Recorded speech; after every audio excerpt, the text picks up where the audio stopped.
My name is Katharine. I'm a compulsive eater and food addict, and I'm really so happy to share my year anniversary with you 16 days after the actual date, but I'm just vibrating with happiness over it.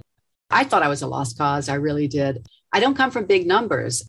And yet a year ago, I truly, and I mean this, I tend to be a little exaggerated. Sometimes my husband used to call me hyperbolic Hannah, but truly I weigh and measure 3 meals a day from the gray sheet. I don't eat anything else. I commit my food to a sponsor.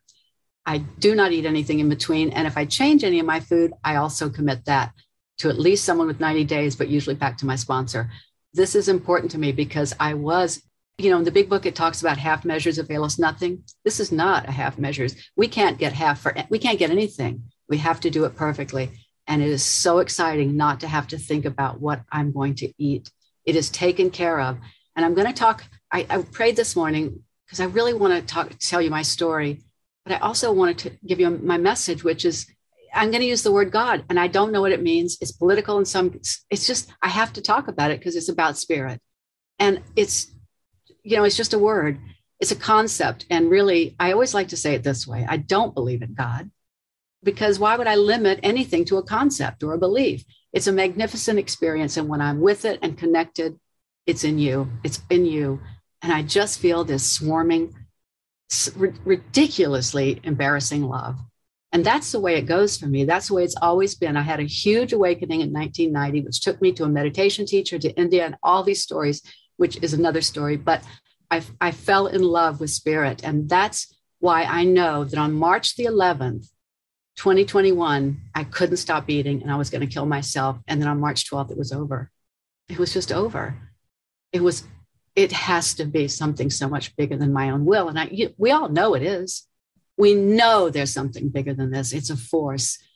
And my favorite chapter in the big book, and I will tell you my authority, my favorite chapter in the big book is called We Agnostics, because there's something called the bedevilments in there. And I'm going to read them because I just think about it all the time and how hopeless I was. I wasn't fat. I wasn't huge. I think I've lost 20 pounds and just maintained that goal weight. Not that I even had a goal weight, but that's what it is. Here are the bedevilments. This is on page 52 in the big book, and We Agnostics. We were having trouble with personal relationships. We couldn't control our emotional nature. We were a prey to misery and depression. We weren't making a living. We couldn't make a living. We had a feeling of uselessness. We were full of fear. We were unhappy. We couldn't seem to be of real help to other people. When we saw others solve their problems by a simple reliance upon the spirit of the universe, we had to stop doubting this power. Our ideas did not work, but the God idea did. And then it goes on in another paragraph on the next page to say, when we became food addicts, crushed by a self-imposed crisis, we could not postpone or evade. We had to fearlessly face the proposition that either God is everything or nothing. God either is or isn't. What was our choice to be? And this has been my experience because nothing cut me off. I mean, I can't stand the pain of being cut off.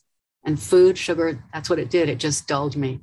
That was the point. I didn't want to feel, but it just went on and on and on. I got abstinent on Zoom when I was 70 years old. And all of a sudden, I'm 71. I think maybe I lived on credit for a long time and there have been a lot of physical bills to pay because I have been sick for a year. But underneath the illnesses, there's this feeling of hope. There's this understanding that I'm okay.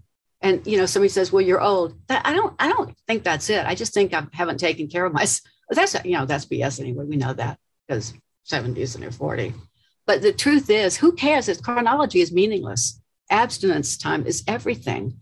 And when I just had this awful infection and was on IV antibiotics for 21 days, the doctor said, you have a really strong immune system. And I thought, yeah, because of Gray Sheet. Really, because if I were eating the crap that I had been eating, I don't think I would have made it because it was that bad. I had 2 surgeries and 2 doctors said I was going to die. 2. And I knew I wasn't. I just kind of knew. But that's a kind of serious thing to say to somebody. I didn't really listen. Maybe I should have. I come from a Southern family, from a father who's a governor and a Marine from South Carolina. And I grew up being told that I couldn't cry if I was sad. I had pneumonia once, and my father said, "Darling, do not cough." Now, I know that I have about 10 billion coughs in me, uncoughed.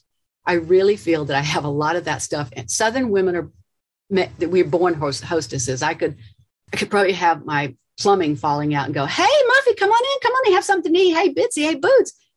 I can just hostess. I can dissemble. There's a word in psychology called dissembling.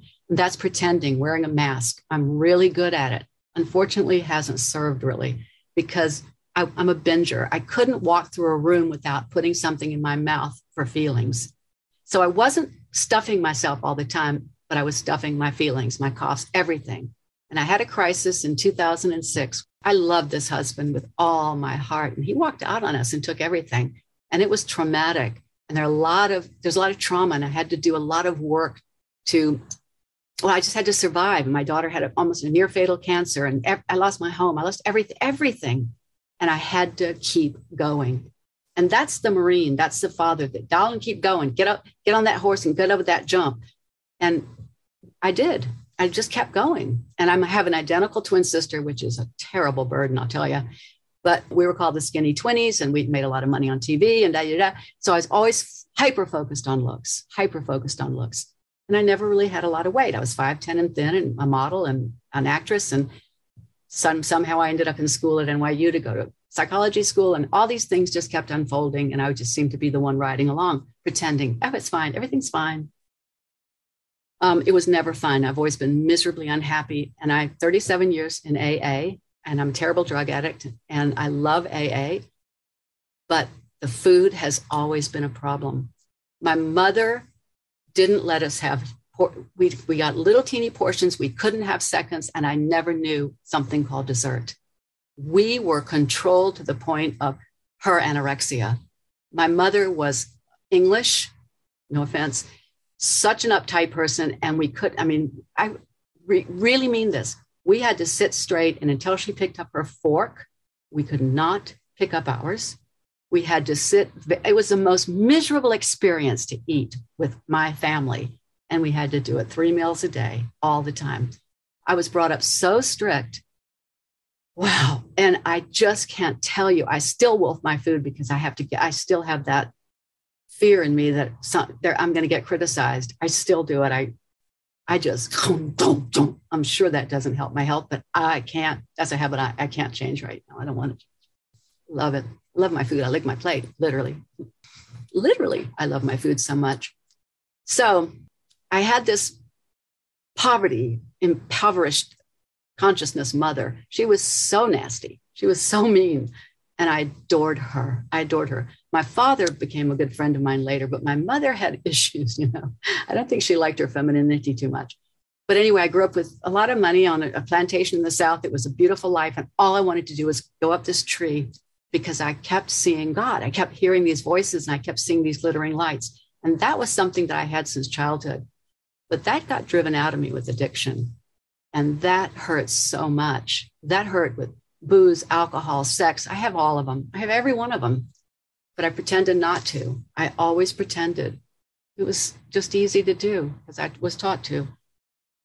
But in 2006, when my husband left, and that started this new period of binging, I couldn't walk literally through a room here in my office. I had my binge food. It was one thing from England. It was one food that I would order by the case. It was a digestive thing. I couldn't, if I didn't have it, I panicked. I would sweat. I had it everywhere. I would get up in the middle of the night and eat it. I panicked about it. This is a compulsion. This is a disease of the mind that manifests in the body. And it doesn't matter what you weigh. It is really the toughest disease I've ever had. And I've had them all. I can't tell you how sick I was so sick until the day in January of 2021 when I dropped to my knees and screamed, "God help me." And I did actually get abstinent in January, but I had a slip. So March 12th became my date. I have never known pain like that. And I knew I was going to take pills and kill myself. I just had to find some pills. I just had to. I couldn't live another day with this agony, this hiding, this cruelty. And I just couldn't take it. And the next day, The next day, I was at my desk and I found an old gray sheet. How did I get that? Well, I had to stay in bed for my first and was to be my only pregnancy when I was 38 years old because I bled and I had just a difficult time. But I just loved it because I ate and ate and ate and ate and ate and ate. I gained a lot of weight. I had a healthy baby and I got up and it turns out I had a tumor on my ovary and had ovarian cancer when I was 40. We think it was cancer, but I wasn't going to go to a doctor. I wasn't going to heal it that way. So I found out about macrobiotics and I had a country house by the Cushy Institute. I taught myself and took classes, started macrobiotics, fabulous. And I discharged the tumor and I got well very quickly. But I had a lot of extra weight on me still. And so I found the HOW program. Now, this is 1990. I love OA HOW. It was so spiritual. It was 3 years old. We weighed and measured, and I could keep my half a cup of grains at my 3 meals. And I know it's not gray sheet, but when I moved out west in 1995, my sponsor gave me a gray sheet. And she said, if you have trouble with food, this is an excellent program. Go here. That's in 1995. And in 2021, I listened. How about that? How about that? Is that God or what? So, and I've sent people like patients I said, here, I don't treat addicts. I just treat any basic neurotic, like my practice as a therapist. But it's not limited to people who have addiction problems. Some people do, some people don't. But I've recommended Gray Sheet to people. How about that? So I called the next day on March 12th. This wonderful woman walked me through everything. But what caused me to just become liberated beyond anything I could bear with happiness was every room we took the food, the binge food, and put it in a plastic bag. And she walked with me to the bins outside. Now, here's the deal. I know myself well enough to know that if I hadn't put water and cat poopy on it and dog poopy in the bins, I would have gone and gotten it later. So I had to do all that, open the bags and put poo-poo on it because it's that bad. And then there was still more. I'd actually reserved a few places without telling her. So then I had to call her back and say, there are 2 more. She said, of course. So we'll do that. And we did those. And suddenly I just became free. I was free. I knew I couldn't do it, I thought. And I got through that night pretty well. And I got through the next day. I had a wicked detox. People didn't talk about it, but I also had this horrible thyroid disease and got something called myxedema madness, which is when your thyroid goes, chum, chum, chum, chum, chum, which is a psychosis. So I'm sorry. I don't know how you put up with me. Thank you. Thank you, everybody. But I think you understand projection, and I was really nasty. It's just really not my nature. But anyway, it was really hard to have this. And of course, it was because I didn't take my medicine, because I always know best. The I know mind is what kills me. But in the doctor's opinion, in the big book, he talks about what's going to work for, what happens is a psychic change, a huge psychic rearrangement, because this is a disease of the mind and an allergy of the body. Yeah. I really think Gray Sheet is the most magnificent thing I've ever seen, because and I'm not throwing any information around. I don't want to be questioned on it because it sucks, but I am a certified nutritionist. It's the stupidest thing I've ever certified in, because the thing is, this works for truck drivers and ballerinas, and it makes everybody well. It has to be spirit. It has to be. It doesn't, it's just so wonderful. I don't talk about it with people. I don't tell people about it. I have an Al-Anon angel who cooked for me when I was in the hospital and didn't question why. She did it for me and brought me scales and food. And that happened 10 days in a hospital, two surgeries. And I weighed and measured the meals and ate them. I never lost my abstinence. Come on. That's angels. We're protected. It's so powerful when you have the willingness. I love this program. I just thought it was crazy at first. It is crazy. Who wants to do it? Not that many people. If there are 1,200 people around the world, not that many people. There are 100,000 in HOW. But this is so important for me, to keep me close to what I know works for me, which is spirit, to keep me connected. I have even energy throughout the day. I've never had that in my life. Not really, except earlier when I had abstinence. I had kept HOW abstinence for 8 years. I love the 12-step programs. I love the 12 steps. I love the literature. I thrive on it. I thrive on it. It keeps me close to everybody and everything. So I can't tell you how much I appreciate being here, and I appreciate all of you. Thank you.